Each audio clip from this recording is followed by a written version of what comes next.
Hi అండి, నా పేరు రాజు. ఈ రోజు ఎపిసోడ్ చూస్తే గనక దమ్ము శ్రీజ, రీతు చౌదరి గట్టిగా ఫైట్ అయితే జరిగింది. సో ఈ ముగ్గురికి కలిపి అంటే దమ్ము శ్రీజ, ఫ్లోరా సైని అలాగే రీతు చౌదరికి సంబంధించి ఇమ్యూనిటీ టాస్క్ అయితే పెట్టడం జరిగింది. సో ఇమ్యూనిటీ టాస్క్ లో మెయిన్ టార్గెట్ రీతు చౌదరి ఏం చేసిందంటే గనక దమ్ము శ్రీజని టార్గెట్ చేయడం జరిగింది. దమ్ము శ్రీజ్ ఏమో నేను ఎలాగ నెగ్గలేకపోతున్నానని చెప్పేసి ఫ్లోరా సైని గారికి హెల్ప్ చేయడం వల్ల ఇక్కడ ఫ్లోరా సైని గారు అయితే విన్ అవడం జరిగింది అనమాట. సో ఇక్కడ మెయిన్ ప్రాబ్లం ఏంటంటే కనుక ఈ ఇద్దరు అంటే చూడండి, పిల్లి పిల్లి రొట్టు కోసం కొట్టుకుంటే గనక కోతొచ్చి పట్టుకుపోయింది మధ్యలోనే ఒక సామెత ఉంటుంది చూసారా. అలాగే ఏంటంటే వీళ్ళిద్దరు కొట్టుకోవడం వల్ల ఫ్లోరా సైని గారికి లక్ ఫేవర్ గా ఆవిడైతే రావడం జరిగింది. సో చివరికి ఆవిడకి 3 బాల్ అందాయి. 4 బాల్ ఉన్న మన రీతు చౌదరి ఈ గేమ్ లో ఒక గోల్ కూడా వేయలేకపోయింది. ఒక్క బాల్ ఉన్న దమ్ము శ్రీజ్ కూడా ఇంకా గేమ్ నుంచి క్విట్ అయితే అయిపోయింది. సో ఇక్కడ 3 బాల్ ఉన్న మన ఫ్లోరా సైని గారికి అయితే లక్ అయితే ఫేవర్ చేసింది. సో లక్ ఫ్లేవర్ తో ఇమ్యూనిటీ అయితే పొందడం జరిగింది మన ఫ్లోరా సైని గారు. సో ఈ రోజు ఎపిసోడ్ లో మెయిన్ ఈ గేమ్ గురించి మాట్లాడుకోవాలి. నెక్స్ట్ వచ్చి మన పెద్దరాయుడు పంచాయతీ అంటే మన మాస్క్ మ్యాన్ గారు. సో ఇక్కడ మాస్క్ మ్యాన్ గారికి వచ్చిన తంట ఏంటంటే కనుక కిచెన్ రూమ్ లో వాటర్ బాటిల్ తెచ్చి అక్కడ పెట్టారట మన సంజన్ గారు. So water bottle kitchen room అంటే నేను ఇంత చక్కగా నీట్ గా క్లీన్ చేస్తూ ఉంటే మధ్యలో తెచ్చి వాటర్ బాటిల్ దీని మీద ఎవరు పెడతారని చెప్పి మన పెద్దరాయుడు పంచాయతీ మొదలెట్టారు మన మాస్క్ మ్యాన్ గారు. సో నా ఫేసే నీకు గిట్టదు అన్నట్టుగా సంజన్ గారు అనడం జరిగింది. సో ఇక్కడ ఉన్న 13 మందిలో కూడా మీ వ్యక్తిత్వం వేరుగా ఉంది, మీ ప్రవర్తన వేరుగా ఉందని చెప్పేసి అక్కడ క్లాస్ అయితే సంజన్ గారికి పీకడం జరిగింది. సో సంజన్ గారు అక్కడి నుంచి వెళ్ళి ఆవిడ ఏం చేస్తుందంటే ఆవిడ ఏడుపు అయితే మొదలెడటం జరుగుతుంది. అక్కడ ఓదార్చడానికి అయితే మాత్రం ముందుగా ఉంటారు మన డిమాండ్ పవన్, ఇంకో ఓదార్పు యాత్రికుడు ఎవడైనా ఉన్నాడంటే కానీ మన కళ్యాణ్. సో వీళ్ళు మెయిన్ గా ఓదార్పు యాత్ర చేయడానికి బిగ్ బాస్ హౌస్కి వచ్చినట్టుగా అనిపిస్తుంది అనమాట. సో ఇక్కడ వెంటనే ఓదార్పుకి ముందుకు వెళ్తాడు డిమాండ్ పవన్. సో అది కాదు ఇది కాదు, అది అల్లం ముక్క ఇది బెల్లం ముక్క అని చెప్పడానికి ట్రై చేస్తే గనక ఇక్కడ తనుజు గారు తగులుకుంటారనమాట. ఆవిడేమంటదంటే ప్రతి దాంట్లోని దూరిపోతున్నాడు ఈ మాస్క్ మ్యాన్, ఎందుకు దూరాలి, సో ప్రతి దాన్ని గెలుగుతూ ఉంటాడని చెప్పేసి ఇటేమో తనుజు గారు, ఆ పక్కన ఇమాన్యుల్. సో ప్రతి దానికి పద్ధతి లేకుండా మధ్యలోకి వచ్చేస్తున్నాడు ఈ పెద్దరాయుడు అని చెప్పేసి. సో ఏమన్నా అంటేనేమో కోపగిస్తాడు, లేదంటే ఏదో ఒక మాట అంటాడు, లేకపోతే ఫుడ్ మానేస్తాడు. మన తనుజు గారికి ఒంట్లో బాగోక ఏదో ఫేస్ ఏదో కొంచెం ఇదిగా పెడితే ముఖం బాగలేదు, అందుకే ఫుడ్ ఇష్టం లేకుండా పెడుతుందని చెప్పేసి అతనేం పెద్ద పెద్ద మాటలు మాట్లాడి మరి ఈ రోజు అదే ముఖం ఆ ముఖంలో నవ్వు ఉండదు, ఏముండదు, చివరికేమో అదే ముఖంతో మాకు చెప్తుంటే మాకు బాధ ఉండదు అని చెప్పేసి ఇమాన్యుల్ గారు ఒక పాయింట్ రేట్ చేస్తాడు. సో డిమాండ్ పవన్ ఏంటంటే ఇక్కడ మాస్క్ మ్యాన్కి చెప్తే ఒక గొడవ, వీళ్ళు చెప్పింది వినకపోతే ఒక గొడవ, ఎందుకు వచ్చిందిరా బాబు అని చెప్పేసి ఆయన ఏమంటే ప్రాబ్లం మాస్క్ మ్యాన్కి సంజయ్ గారికి కాబట్టి వీళ్ళిద్దరు మధ్యలో మాట్లాడుకోమనండి. సో మాట్లాడుకుంటే గొడవ వదిలిపోద్దు కదా, నేను మధ్యలోకి వెళ్ళానంటే నన్నేమో పులిహార పంచాయతీ అనొచ్చు, లత్కోరు పంచాయతీ అనొచ్చు, ఆ మాటలు నేను వినలేనురా బాబు అని చెప్పేసి మనోడు డిమాండ్ పవన్ చక్కగా అక్కడి నుంచి అయితే తప్పించుకుని లౌక్యంగా వచ్చేస్తాడనమాట. సర్లే కెప్టెన్ చెప్పిన ఉపయోగం ఉంది, కెప్టెన్ కూడా అక్కడికి వెళ్ళి మాట్లాడే ఛాన్స్ అయితే లేదనుకుని మధ్యలో తనూజ్ గారు వెళ్ళి అక్కడికి వెళ్ళి మన పెద్దరాయుడు గారితో మాట్లాడడం జరుగుతుంది. సో పెద్దరాయుడు గారు ఎవరి మాట విండు కాబట్టి నా పంచాయతీ నాదే, ఎవడ పంచాయతీ కూడా నేను విన్నాను సో అని చెప్పేసి టెనెట్స్ అంటే లోకు అనుకుంటున్నారా, మీ బానిసలు అనుకుంటున్నారా, ఓనర్స్ అయితే ఇది జస్ట్ ఒక కంటెంట్ ఇస్తున్నాం అంతే, ఇందులో మీరు ఆ కంటెంట్ ఇవ్వడానికి ఉన్నారు అంతే తప్ప మేమైనా మీకు బానిసలు అని చెప్పేసి మళ్ళీ రివర్స్లో ఇటు సంజన గారికి కానీ అటు తనుజు గారికి కానీ సో ఎవరికెవరికి ఇవ్వాలో అందరికీ ఓనర్స్కి ఆయన ఇచ్చేయడం జరుగుతుంది అనమాట. సో ఇక్కడ తనుజు గారు పక్కన ఉండగా సంజన గారు ఏం చేస్తారంటే ఆ వాటర్ బాటిల్ అక్కడ ఉంటే తప్పు ఏంటి, తీసి పక్కన పెట్టచ్చు కదా అంటే నేను పెట్టను, నేను క్లీన్ చేసిన దగ్గర ఇంకొక వాటర్ బాటిల్ పెట్టకూడదని చెప్పేసి ఆయన పంచాయతీ ఆయన ఇవ్వడం జరుగుతుంది. సెపరేట్ నా రూట్లోకి ఎవరన్నా రావాలి తప్ప నేను వేరే వాళ్ళ రూట్లోకి నేను వెళ్ళను, నేను వినను, ఎవడ మాట విండు ఇసేతాయి అన్నట్టుగా ఆయన మాటలు ఆయన చెప్తా ఉన్నాడు. ఎందుకు వచ్చింది గోల్రా బాబు పొద్దున్న ఈ పెద్ద పంచాయతీ మాకు ఎందుకని చెప్పేసి ఆ పక్కన అదే ఏంటి విలను హీరో విలను కొట్టుకుని కమెడియన్స్ చంపేసినట్టు ఆ పదాలు ఉంటాయి కదా అత్తారింటికి దారేదిలో, అలా ఏంటంటే ఇక్కడ ఇమాన్యుల్ భరణి ఫేసులు పెడతా ఉంటారు. పొద్దున్న ఈ పంచాయతీ ఏటరా బాబు మనకి ఏదో గోల తప్పని పరిస్థితుల్లో వినవలసి వస్తుంది, ఈ గోల భరించలేకపోతున్నాం, కదిపితే చాలు కరిసేసేలా ఉన్నాడని చెప్పేసి ఈ మాస్క్ మ్యాన్ దోలికి ఎవరు వెళ్ళడానికి ఇష్టపడరు అనమాట. సో అందుకని మాస్క్ మ్యాన్ అక్కడే వదిలేస్తారు, అక్కడి నుంచి వీళ్ళు పక్కకు వచ్చేస్తారు. అమ్మ బాబాయ్ పొద్దున్న ఒక తలపోటు అయితే వదిలిపోయింది, ఈ గోల భరించలేకపోతున్నాం అని చెప్పేసి అనుకుంటారనమాట. సో ఇది అయిపోయింది, ఈ పంచాయతీ అయిపోయిన తర్వాత బిగ్ బాస్ ఒక బ్యాటరీ టాస్క్ పెట్టాడు కదా, ఒక ఎమోషన్స్ సృష్టించడం కోసం ఏదో పెట్టాడు. యాక్చువల్గా వచ్చి 2 వారాలు అవుతుంది, అయినా కూడా ఇంటికాడ నుంచి ఫ్యామిలీ లెటర్ అనో ఫోటో అనో ఆడియో అని చెప్పేసి ఏదో ఒకటి చెయ్యాలి కాబట్టి ఆయన ఏదో క్రియేట్ చేశాడు. సో కాబట్టి ఈరోజు టాస్క్లో ఆ బజర్ ప్రెస్ చేసే టైంలో ఫస్ట్ తనుజ్ గారు, అలాగే మన ప్రియ గారు, ఇంకెవరున్నారు సంజన గారు, అలాగే సుమన్ శెట్టి. సో వీళ్ళ నలుగురు పరిగెట్టుకుని వెళ్తే ఫస్ట్ బజర్ ప్రెస్ చేసింది అయితే తనుజ్ గారు ప్రెస్ చేస్తారు. సో లోపలికి వెళ్తారు. సో వెళ్ళిన తర్వాత ఆవిడ ఎమోషన్ అవుతారు. సో వాళ్ళ సిస్టర్ దగ్గర నుంచి ఒక లెటర్ వస్తుంది. సో అది చదువుతుంది. సో ఇది అయిపోయింది. సో ఆవిడ చేయవలసిన దానికన్నా కొంచెం ఎక్కువ ఎమోషనల్ అయినట్టు దాన్ని కొంచెం కామెడీగా ఎమాన్యుయల్ గారు తీసుకోవడం జరిగింది. మీ అమ్మాయిని నేను చూసుకుంటాను, మీరు బాధపడకండి అత్తయ్య గారు అన్నట్టుగా ఆయన చెప్పడం జరుగుతుంది. సో దీని తర్వాత అసలు ఇక్కడ పెద్ద ప్రాబ్లం లేదు. కానీ నెక్స్ట్ వచ్చి పంచాయతీ ఏంటంటే కనుక దమ్ము శ్రీజ సంచాలకుగా ఉన్నారు కదా, ఇక్కడ ప్రియ, సంజన గారు, అలాగే సుమన్ శెట్టి ముగ్గురు పరిగెడతారు. గబగబా పరిగెట్టడానికి సుమన్ శెట్టి గారు పరిగెట్టట్లేదు, కానీ స్పీడ్గా పరిగెట్టింది అయితే మాత్రం ఇక్కడ ప్రియ పరిగెట్టిన తర్వాత సంజన గారు. సో సంజన గారు ప్రియ పరిగెట్టినప్పుడు ఫస్ట్ బ్రజర్ ప్రెస్ చేసింది అయితే మాత్రం ప్రియ ప్రెస్ చేసింది. మీరు ఎవరైనా చూడకపోతే మళ్ళీ ఒకసారి రిపీట్ చేసి స్లో మోషన్లో చూస్తే కనుక ప్రియ అయితే ప్రెస్ చేసింది. సో దాని తర్వాత సంజన గారు చేయడం జరిగింది అనమాట. సో ఇక్కడ సంచాలకుగా ఉన్న మన ఎవరు దమ్ము శ్రీజ ఏం చేస్తుందంటే బెల్ల కొట్టింది అయితే చెయ్యి వేసింది ఏదైతే సంజన గారు అని చెప్పడం జరుగుతుంది. ఇక్కడ కోటా శ్రీనివాసరావు గారు కళ్ళు కాకులు ఎత్తుకెళ్ళాయా అని చెప్పేసి ఒక డైలాగ్ ఉంటుంది చూసారా, అలాగే ఇక్కడ కనీసం కొంచెం అన్నా ఆలోచించకుండా ఫాస్ట్గా ఒక నిర్ణయం అయితే మన దమ్ము శ్రీజ గారు తీసుకున్నారు. ఇక్కడ దమ్ము శ్రీజ గారి దగ్గర తప్పు అనమాట. సో ఇక్కడ పక్కన ఎదుర్కొంటూ కూర్చుని ఉంటారు భరణి గారు, అలాగే ఎమాన్యుయల్, ఆ పక్కన తనుజ్ గారు, ఇలా అందరూ చూస్తూ ఉంటారు. మేము ప్రేక్షకులు మేము చూస్తూ ఉన్నట్టుగా వాళ్ళు చూస్తూ ఉంటారు. ఈ లోపల ఫస్ట్గానే ఒక మాట అయితే అనేయడం జరుగుతుంది. ఎవరు మన దమ్ము శ్రీజ ఇక్కడైతే బెల్ల కొట్టింది సంజన గారని. సో చెప్పినప్పుడు నేను కొట్టలేదమ్మా, నేను బెల్ల కొట్టలేదమ్మా అని చెప్పాలి సంజన గారు.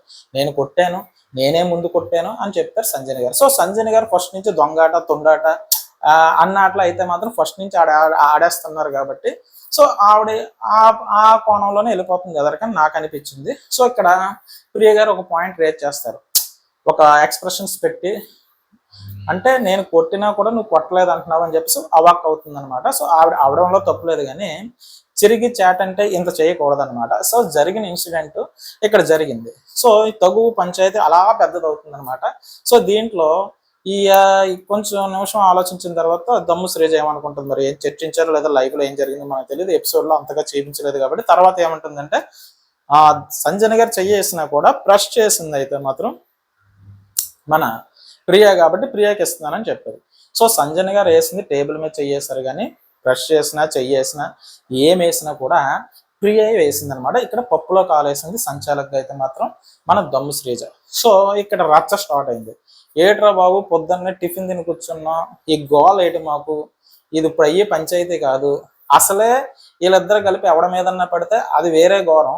సో వీళ్ళిద్దరూ ఒకరికొకరికి అరుచుకుంటే ఈ తలపోటు ఏంట్రా బాబు, మాకు ఈ బాధ ఏంట్రా బాబు అని చెప్పేసి పక్కనే ఎమాన్యుయల్ భరణి గారు తలపోటు వచ్చేస్తుంది, గొడవ ఎప్పుడు అవుతుంది అని చెప్పేసి వాళ్ళు వెయిట్ చేస్తూ ఉంటారు.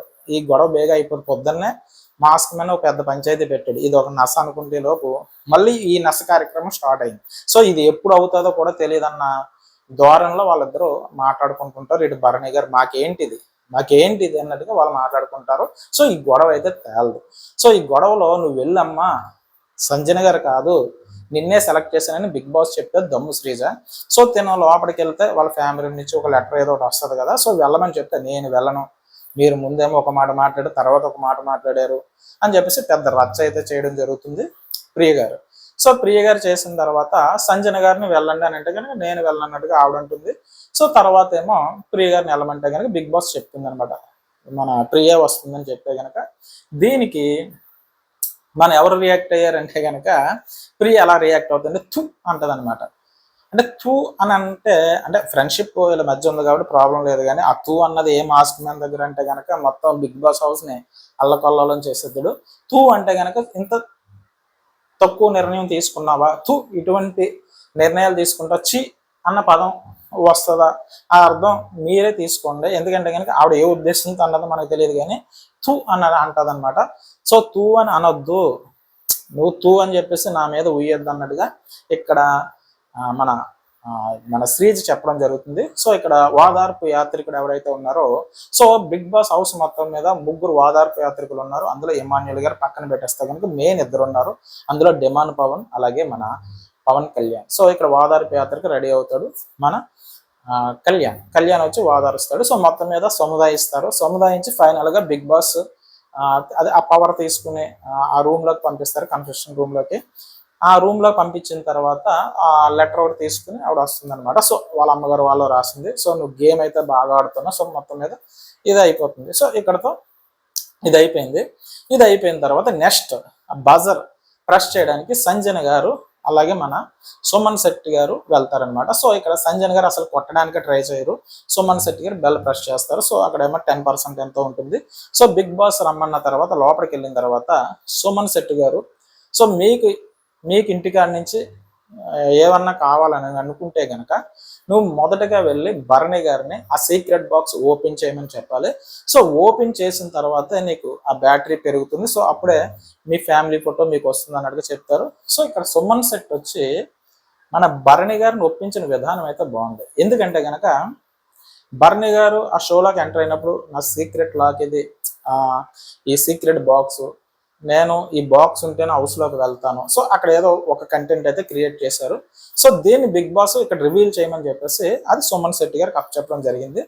సో ఇక్కడ సుమన్ శెట్టి గారు వెళ్ళడం, భరణి గారిని అడగడం, సో భరణి గారు అయితే పాజిటివ్గా స్పందించారు. ఇది మనం మెచ్చుకోవాల్సిన విషయం. సో ఇక్కడ బాక్స్ ఓపెన్ చేయడానికి వచ్చిన తర్వాత ఆయన ఓపెన్ చేస్తాడు అనమాట. సో ఓపెన్ చేసిన తర్వాత ఒక లాకెట్ మీద గురువు గారని, ఒక లాకెట్ మీద వాళ్ళ అమ్మగారని, సో ఆయన ఒక కారణం చెప్తాడు. బిగ్ బాస్ హౌస్లోకి వెళ్ళినప్పుడు నువ్వు ఎక్కువ ఎవరితోని గొడవలు పడొద్దు, ప్రతి వాళ్ళ మీదకి వెళ్ళొద్దు, సో ఇటువంటి కారణాలన్నీ చెప్పారు. సో అందుకే నేను ఎవరి మీద రేజ్ అవ్వట్లేదు అన్నట్టుగా ఆయన కారణం ఆయన చెప్పుకున్నాడు. సో దీని గురించి ఈ సీక్రెట్ బాక్స్ ఏదైతే ఉందో సుమన్ శెట్టి గారి గురించి ఓపెన్ చేయడం అయితే ఇక్కడ భరణి గారిని అయితే మెచ్చుకోవడం జరుగుతుంది. సో మనం ఇంకా ఎక్కువ ఏదో ఎక్స్పెక్ట్ చేయడానికి అయితే ఏమీ లేదు. సో ఇందులో ఏంటంటే ఆయన అంటే ఎవడి ఉద్దేశం అంటే తనకి తాను అది గొప్పగా భావించాడు. మిగతా వాళ్ళకి అది గొప్ప అనిపించవచ్చు, లేకపోతే అనిపించకపోవచ్చు, అది వాళ్ళ పర్సనల్. సో తనకు అది ఒక అద్భుతమైన విషయం కింద తను భావించాడు అనమాట. సో కాబట్టి తనకు అది గొప్ప అనమాట. సో ఎవడ గొప్ప అన్నది మనం తక్కువ చేసి మాట్లాడడానికి లేదు కాబట్టి, సో తనలో ఒక మానవత్వం, ఒక మంచితనం ఉంది కాబట్టి, సో ఆ ఎమోషన్ ఏదైతే ఉందో సుమన్ శెట్టి గారి ఎమోషన్ కోసం ఆ బాక్స్ అయితే ఓపెన్ చేయడం జరిగింది. సో ఇక్కడ మనం అభినందించాలి భరణి గారు. సో దీని తర్వాత సుమన్ శెట్టి గారు వెళ్ళి భరణి గారు కాళ్ళ మీద దండం పెట్టడం, సో వద్దు తమ్ముడు అన్నట్టుగా ఆయన పైకి లేపడం, సో ఇది చూడడానికి బాగుందనమాట. సో సుమన్ శెట్టి గారు భరణి గారిని అడిగిన విధానం కానీ, భరణి గారు ఒప్పుకున్న విధానం కానీ మనం అభినందించాలి. దీని తర్వాత భరణి గారు ఆ లాక్ ఓపెన్ చేసిన తర్వాత సుమన్ శెట్టి గారికి ఫ్యామిలీ ఫోటో పంపిస్తానని చెప్పేసి ఓన్లీ వాళ్ళ నాన్నగారి ఫోటో పంపిస్తారనమాట. ఇక్కడ బిగ్ బాస్ గారు మరి ఫ్యామిలీ ఫోటో అంటే వాళ్ళ నాన్నగారు, వాళ్ళ అమ్మగారు, వాళ్ళ మిస్సెస్, వాళ్ళ పిల్లలు కలిపి పంపించాలి, కానీ మీరు ఫ్యామిలీ ఫోటో అని చెప్పేసి ఓన్లీ అంటే ఫ్యామిలీలో ఒక మెంబర్ ఫోటోని పంపిస్తున్నందుకు కొంచెం డిసప్పాయింట్ అవుతుంది మన సుమన్ శెట్టి గారు. సో ఇక్కడ ఇది అయిపోయిన తర్వాత సుమన్ శెట్టి గారు ఒక 10% ఎంతో పాయింట్స్ ఉంచుతాడు అనమాట. ఎందుకంటే నెక్స్ట్ సంజయ్ గారికి అవకాశం ఉంటుంది, 5 months బేబీని వదిలి వచ్చారు కాబట్టి. సో ఎందుకంటే 5 నెలల బేబీ అంటే ఎవరికన్నా బాధగా ఉంటుంది. సో ఇందులో మనం సంజయ్ గారిని తప్పు పట్టడానికి అయితే లేదు. సో వీళ్ళు కూడా ఆలోచించుకుని ఇచ్చుంటే బాగున్నాం, కానీ బిగ్ బాస్ అయితే మాత్రం పెద్దగా ఒప్పుకోలేదు.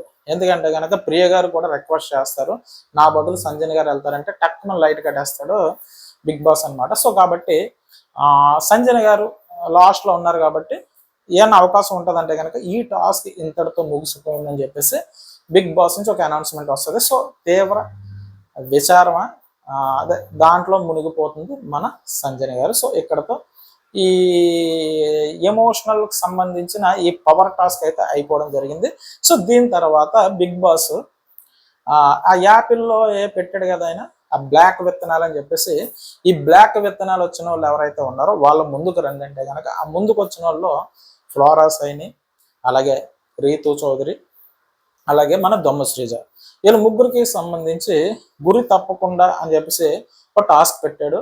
దీనికి సంచాలకుగానేమో మన సంజయ్ గారిని పెట్టారు. సో ఈ టాస్క్ ఏంటంటే కనుక ఈ ముగ్గురులో ఎవరో ఒకరికి మాత్రం టాస్క్ నెగ్గిన వాళ్ళకి ఇమ్యూనిటీ వస్తుంది. సో ఈ వారం అయితే సేవ్ అవుతారు. సో ఈ వారం కావాలి ఈ వారం వాడుకోవచ్చు, లేదంటే వాళ్ళు ఈ ఇమ్యూనిటీని వేరే వాళ్ళకి ఎవరికన్నా వాడచ్చు అనమాట.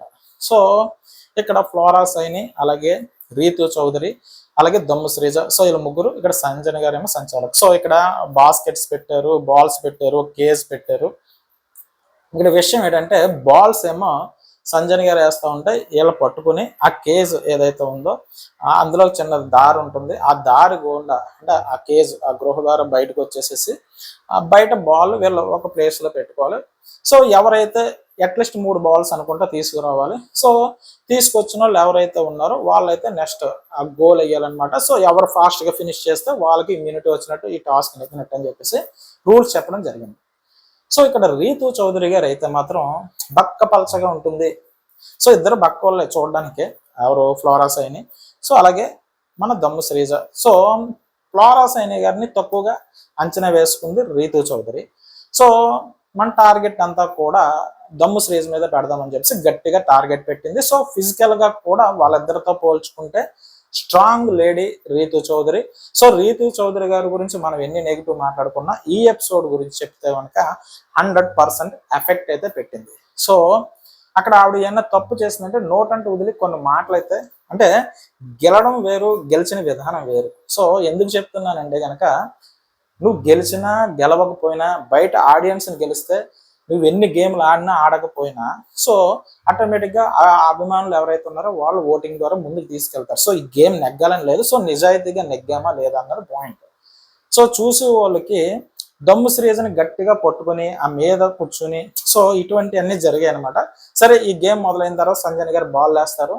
ఆ బాల్ని పట్టుకునే క్రమంలో ఇక్కడ బాల్ పట్టుకొని పట్టుకెళ్లే క్రమంలో దమ్ము శ్రీజని ఆపడానికి ట్రై చేస్తుంది రీతు చౌదరి. సో ఇక్కడ ఫ్లోరా సైని గారు జస్ట్ కాళ్ళు పట్టుకోవడం, చేతులు పట్టుకోవడం తప్ప రిస్క్ అయితే ఆవిడ చేయలేదు. సో ఇక్కడ మెయిన్ పాయింట్ ఏంటంటే కనుక రీతు చౌదరి గారి టార్గెట్ అంతా కూడా దమ్ము శ్రీజని చేయడం జరిగింది. సో ఇక్కడ దమ్ము శ్రీజని చేసినప్పుడు బక్క పళ్ళ చెట్టు ప్రాణం, ఒక బక్క ప్రాణం ఆవిడది.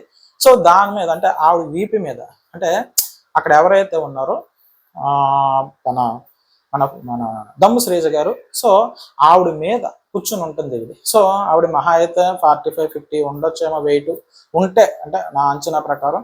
సో తన మీద కూర్చోవడం వల్ల తనకన్నా తన కొంచెం బరువు ఉంటుంది. సో కాబట్టి ఆ బరువు తన మీద ఆంచినప్పుడు ఎవరికైనా సరే అండి, ఒక పక్కనేమో ఆ టాస్క్లో భాగంగా బాల్ పట్టుకోవాలి, సో ఇమ్యూనిటీ అన్నారు. సో ఎవరన్నా నెగ్గితే కనుక ఈ వీక్ ఉండొచ్చు, సో ఇమ్యూనిటీ ఏదో ఎవరికన్నా వాడచ్చు అన్నారు. సో ఇటువంటి ఆలోచనలు అన్నీ ఉంటాయి. సో ఇక్కడ దమ్ము శ్రీజ నామినేషన్లో లేదు కాబట్టి, నామినేషన్లో ఉన్న వాళ్ళు వీళ్ళు ఉన్నారు కాబట్టి ఫ్లోరా సైని గారు అలాగే రీతు చౌదరి. సో ఒకవేళ ఇమ్యూనిటీ కనుక వచ్చి ఉంటే కనుక ప్రియ గారికి వాడుదురేమో దమ్ము శ్రీజ గారు. సో కాబట్టి ఆవిడ ప్రయత్నం అయితే ఆవిడ చేసింది, చాలా స్ట్రాంగ్గా ఆడింది. సో గేమ్ను ముందుకు వెళ్లకుండా అక్కడ స్టక్ చేయడానికి ట్రై చేసింది దమ్ము శ్రీజని రీతు చౌదరి గారు. సో గట్టిగానే పట్టుకుంది. సో ఇలా పట్టుకున్నప్పుడు చెయ్యి ఎక్కడికన్నా ఇబ్బంది అవుతుంది తనకే, చెయ్యి తీసేయని చెప్పేసి రీతు చౌదరిని ప్రియ గారు ప్రశ్నించడం జరిగింది. సో దానికి ప్రియ గారు ఏం చెప్పాలి, రీతు చౌదరి ఏం చెప్పాలి, నువ్వు వచ్చాడు గేమ్ అన్నట్టుగా చెప్తుంది. అలా కాదమ్మా ప్రియ, ఇక్కడ ఆల్రెడీ గేమ్ జరుగుతుంది కదా, సో మనకి తెలియదు కదా, గేమ్లో భాగంగానే మనం అలా పట్టుకుంటాం తప్ప నాకు వేరే ఉద్దేశం లేదు, నువ్వు వచ్చాడు అంటే ఇలా రూడ్గా సమాధానం అయితే చెప్పడం జరిగింది. సో దీని తర్వాత వెంటనే సంజయ్ గారు రియాక్ట్ అయ్యారు. 100% మీ వెయిట్ తన మీద పెట్టొద్దు, తనకి ఇబ్బంది అవుతుందని చెప్తే కనుక ఇది గేమ్లో భాగం, సో గేమ్ ఇలాగా ఆడాలి అన్నట్టుగా ఆవిడ చెప్పండి సమాధానం చెప్పడం. అందుకే అంటున్నాను, నెగ్గడం వేరు, నెగ్గే విధానం వేరు. సో నెగ్గే విధానంలో అంటే అది ఒక బిగ్ బాస్లో ఒక టాస్క్ అండి. సో అక్కడ మనుషులు ఉన్నారు కాబట్టి ఆ మనిషికి ఎంతవరకు హాని జరుగుతుంది అన్నది కూడా మనం చూసుకోవాలి. మనం చేసే దానివల్ల పర్వాలేదు, ఈ మనిషికి ఇబ్బంది లేదు అనుకున్నప్పుడు పర్లేదు, కానీ అక్కడ బ్రీతింగ్ ఇష్యూస్ వస్తున్నప్పుడు కొంచెం ఆలోచించడం రీతు చౌదరి గారికి తను ఆలోచన కూర్చుని ఆవిడకి బ్రీతింగ్ ఇష్యూస్ ఇవన్నీ తీసుకురావడం అంటే రీతు చౌదరి గారికి మైనస్ అవుతుంది అనమాట.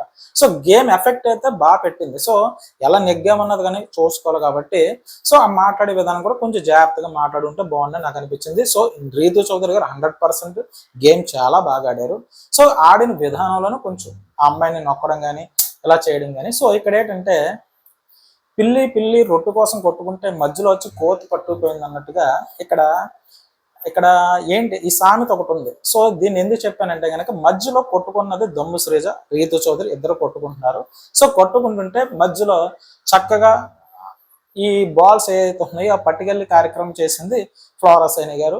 సో ఇక్కడ దమ్ము శ్రీజ ఏమనుకుందంటే గనక రీతు చౌదరి ఇంకెలాగా నన్ను బాల్స్ పట్టుకెళ్ళనివ్వట్లేదు, సో బాల్స్ అన్ని రీతు చౌదరి పట్టుకెళ్తుంది కాబట్టి నేను ఓడిపోయినా పర్వాలేదు ఫ్లోరా సైని గారికి హెల్ప్ చేయాలని చెప్పేసి ఆవిడని గట్టిగా పట్టుకోవడం చేసింది. అక్కడి నుంచి గేమ్ స్ట్రాటజీ మార్చింది శ్రీజ. సో దీనికి రీతు గారు రియాక్ట్ అయింది, ఇదేనా నీ గేమ్, ఇదేనా ఆడడం అంటే కనుక నా గేమ్ నేను ఆడతాను, నా ప్లాన్ నాకు ఉంటుంది, నువ్వే లాస్ట్ గేమ్లో నువ్వు రాముని సపోర్ట్ చేయలేదా, నేను ఇప్పుడు ఫ్లోరా గారిని సపోర్ట్ చేస్తానని చెప్పేసి ఫ్లోరా గారు సపోర్ట్ చేయడం అయింది.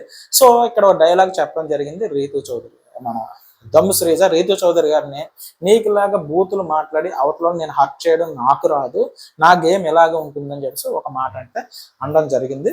సో దానికి పెద్దగా రియాక్ట్ అయితే అవ్వలేదు. సో నీ గేమ్ ఇదేనా అన్నట్టుగా రీతు చౌదరి. సో ఇక్కడ ఏంటంటే ఫ్లోరా సైని గారు చక్కగా ఒక 3 బాల్స్ అయితే ఆవిడ పట్టుకుపోవడం జరిగింది.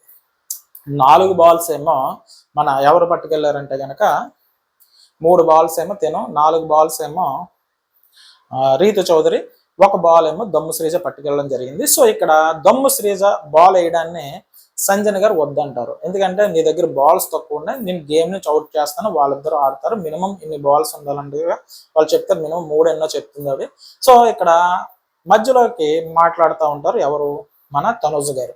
అలా ఎలా వద్దంటారు మీరంటే, నీకు సంబంధం లేదు, సంచాలక నేను కదా అని అంటే కనుక సంచాలక అయినా కూడా నువ్వు తన బాల్ వేయనియచ్చు కదా అన్నట్టుగా తను చెప్పడం జరుగుతుంది. సో వీళ్ళిద్దరి మధ్య ఆర్గ్యుమెంట్ అయితే జరుగుతుంది. దీని తర్వాత దమ్ము శ్రీజ 1 బాల్ కూడా వేయలేకపోతుంది అనమాట. సో 4 బాల్స్ ఉన్నా కూడా ఇక్కడ రీతు చౌదరి గారు ఆ గోల్లో బాల్ వేయలేదు. సో 3 బాల్ ఉన్నా కూడా ఇక్కడ ఫ్లోరా సైని గారు అయితే మాత్రం 3 బాల్ వేస్తుంది. సో ఇక్కడ లక్ ఫ్లేవర్ గా ఎంతైనా, అంటే లక్ అని ఎందుకంటానంటే కనుక యాక్చువల్గా గట్టిగా ఆడేది వీళ్ళిద్దరు, దమ్ము శ్రీజ అలాగే రీతు చౌదరి. సో రీతు చౌదరి చేసిన పని వల్ల దమ్ము శ్రీజ ఫ్లోరా సైని గారు సపోర్ట్ చేయడం వల్ల ఇక్కడ ఏంటంటే ఫ్లోరా సైని గారు 3 బాల్ తెచ్చుకున్నారు, లేదంటే అన్ని తెచ్చుకోవద్దు, ఎక్కువ రీతు చౌదరి పట్టుకుని వెళ్ళిపోదును. సో కాబట్టి 4 బాల్లో తెచ్చుకున్నా కూడా ఆ టెన్షన్లోనో ఆ ఒత్తిడిలోనో మరి ఆ గోల్ అయితే తను వేయలేకపోయింది. కానీ లక్ ఫేవర్ చేసింది కాబట్టి మన ఫ్లోరా సైని గారు ఆ బాల్స్ వేశారు. సో విన్నర్ వేసి ఫ్లోరా సైని. సో అక్కడ ఫ్లోరా సైని గారు విన్నర్ వరకు బాగానే ఉంది.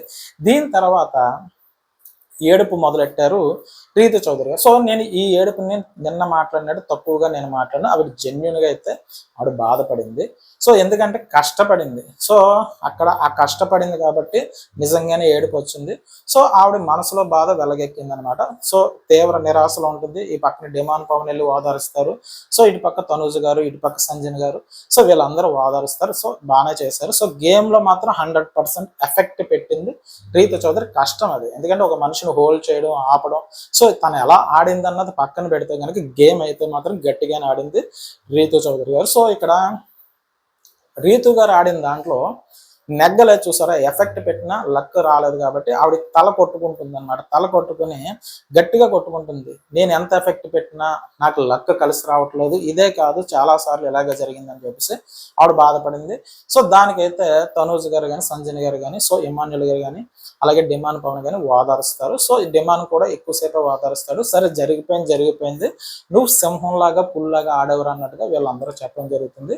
సో ఇక్కడ రీతు చౌదరి గారి బాధకు ఒక అర్థం ఉంది. సో అదే ఏదంటారు, నోటు దాకా వచ్చింది నోట్లోకి వెళ్ళలేకపోయింది అన్నది ఒక సామెత ఉంటుంది. ఒక ముద్ద తీసుకున్నప్పుడు అది నోటు దాకా వచ్చింది కానీ నోటు దగ్గర నుంచి వచ్చింది లోపలికి దిగలేదు అన్నట్టుగా పాపం అంతో కష్టపడింది. సో ఎంత కష్టపడినా కూడా ఫలితం లేకుండా పోయినందుకు బాధపడింది. సో తను ఎక్కువ ఆలోచించేది ఏంటంటే ఈ వీక్ నేను ఎలిమినేట్ అయిపోతానేమో అన్న భయం అయితే తనకుంది. సో బిగ్ బాస్ కూడా సో వీళ్ళ ముగ్గురులో కొత్త శక్తివంతురాలని చెప్పేసి ఆ టాస్క్ ఇచ్చాడో ఏమో తెలియదు కానీ, సో ఇక్కడ రీతు చౌదరి గారు అయితే ఇమ్యూనిటీ రాలేదు. సో ఓటింగ్ లో టాప్ 1-2 ప్లేస్ లో దూసుకుపోతున్న ఫ్లోరా సైని గారికి మాత్రం ఇమ్యూనిటీ వచ్చింది. సో ఇది అయిపోయిన తర్వాత ఈ ఓదార్పు యాత్ర అలా కంటిన్యూషన్ చేస్తానే ఉన్నారు. కానీ సో ఇది పక్కన పెడేస్తే నెక్స్ట్ వచ్చి మన మాస్క్ మ్యాన్ పెదరాయుడు పంచాయతీలో ఆయన ఏమడుగుతాడంటే కనుక, ఫ్లోరా గారు మీ ఇమ్యూనిటీ మీరే వాడుకుంటారా, పక్క వాళ్ళకి ఎవరికైనా ఇస్తారని ఒక క్వశ్చన్ వేసింది. సో ఆవిడ ఎంతో కష్టపడి ఎంతో సాధించి ఏదో పోరాడి మొత్తం మీద అది తెచ్చుకుంటే ఎవరికన్నా ఇస్తారని అడిగితే కనుక ఆవిడ ఏమంటుందంటే, నేను ప్రతి వారం నామినేషన్లోనే ఉంటున్నాను, సో నా ఇమ్యూనిటీ నేనే వాడుకుంటాను తప్ప ఎవరికి నేను ఇవ్వనన్నట్టుగా ఆవిడ చెప్పడం జరిగింది. సో ఇది అయిపోయిన తర్వాత ఇమాన్యుల్ గారు, భరణి గారు, సంజన గారు వీళ్ళందరూ కూర్చొని మాట్లాడుకుంటుంటారు. సో ఇక్కడ ఫ్లోరా సైని గారు నామినేషన్ నుంచి సేవ్ అయిపోయింది. ఇక మిగిలింది 5గురే, మన రాము, అలాగే హరీష్ గారు, అలాగే మన తన పేరు ఏం పేరు కళ్యాణ్, అలాగే తన పేరు ప్రియ గారు. సో వీళ్ళలో ఒకరు వెళ్ళిపోతారనమాట. సో మనం ఇప్పుడు దాకా ఫ్లోరా సైని గారు వెళ్ళిపోతాం అనుకుంటున్నాం. సో ఆవిడ ఇమ్యూనిటీ వచ్చేసిందని చెప్పేసి వీళ్ళు అనుకుంటూ ఉంటారు. సో ఈ దెబ్బతో ఫ్లోరా సైని గారు నామినేషన్ నుంచి వెళ్ళిపోవడంతో ప్రియ గారు కన్ఫామ్ గా ఎలిమినేషన్ లోకి వచ్చే ఛాన్సెస్ కాదు 100%. 2 వీక్స్ నుంచి ఆవిడ వెళ్ళిపోవాలని ఎక్కువ మంది కోరుకుంటున్నారు. సో ఎందుకంటే గనక సో ఆవిడ ఎక్కువ వాదిస్తుంది, ఇది మాట్లాడుతుంది, కొంచెం ఇది చేస్తుంది అనే ఉద్దేశంతో ఎక్కువ మంది ప్రియ గారిని ఎలిమినేట్ లో చూడాలని చెప్పేసి ఎలిమినేషన్ అయ్యి బయటకు వచ్చేయాలనుకుని ఎక్కువ మంది ఫ్లోరా సైని గారికి ఓట్లు వేస్తున్నట్టు తెలుస్తుంది. సో ఇప్పుడు ఫ్లోరా సైని గారు అలాగా ఇమ్యూనిటీ అడ్డు పెట్టుకుని ఆవిడ అలాగే సేవ్ అయిపోయారు. సో చివరి ప్లేస్ లో మిగిలింది ఈ అంటే చివరికి మిగిలిపోయింది వీళ్ళ ముగ్గురు. ఎవరంటే రీతు చౌదరి, అలాగే కళ్యాణ్, అలాగే మన ప్రియ గారు. సో ప్రియ గారు అయితే ఎలిమినేషన్ పక్కా అనమాట. సో ఇంక మిగిలిన దాంట్లో రీతు చౌదరి గారు ఎంతో కొంత కంటెంట్ ఇస్తుంది కాబట్టి, ఏదో గొడవలు వేసుకుంటుంది కాబట్టి, ఏదో ఒకటి అంటే మనం రోజు వచ్చే ఎపిసోడ్లో రీతు చౌదరి గారి ప్రభావం ఎంతో ఉంది కాబట్టి 99% రీతు చౌదరి గారు డేంజర్ జోన్లో వచ్చినా కూడా కంటెంట్ వస్తుంది కాబట్టి మన మాస్క్ మెన్ లాంటి వాళ్ళని, మన రీతు చౌదరి గారు లాంటి వాళ్ళని హౌస్లో ఉండే అవకాశం ఉంది. సో ఇక్కడ ప్రియ గారి వల్ల పెద్ద కంటెంట్ ఏమీ లేదు కాబట్టి ప్రియ గారు అయితే ఈ వీక్ ఎలిమినేట్ అయిపోవచ్చు. అలాగే డబుల్ ఎలిమినేషన్ ఉంటే మన పడాల కళ్యాణ్ గారికి కూడా ఎలిమినేట్ అయిపోయి బయటకు వచ్చవచ్చు. ఎందుకంటే కనుక పడాల కళ్యాణ్ ఓదార్పు యాత్ర చేయడానికే పనికొస్తున్నారు తప్ప మిగతా దాంట్లో పెద్దగా ఎఫెక్ట్ అయితే ఏమీ చూపించట్లేదు. సో అది ఈ రోజు ఎపిసోడ్ అనమాట. సో ఈ రోజు పెద్దగా హైలైట్స్ అయితే ఏమీ లేదు. సో ఈ హైలైట్స్ ఏమన్నా ఉన్నాయంటే కనుక ఆ రీతు చౌదరి, అలాగే సంజన గారు, అలాగే ప్రియ గారి మధ్య చిన్న చిన్న ఆర్గ్యుమెంట్స్, అలాగే దమ్ము శ్రీజ ప్రియ గారికి మధ్య చిన్న గొడవ, ఆ తర్వాత మా మాస్క్ మ్యాన్ సంజన గారు ఈ ఓనర్స్ గారి మధ్య చిన్న గొడవలు తప్ప పెద్దగా అయితే పెద్ద కంటెంట్ అయితే ఏమీ లేదు. సో సాదాగా ఈ రోజు ఎపిసోడ్ అయితే సాగిపోయింది. సరే, నేను చెప్పిన విధానం మీకు ఎవరికన్నా నచ్చినట్టయితే నా ఛానల్ సబ్స్క్రైబ్ చేయండి, ఓ లైక్ కొట్టండి.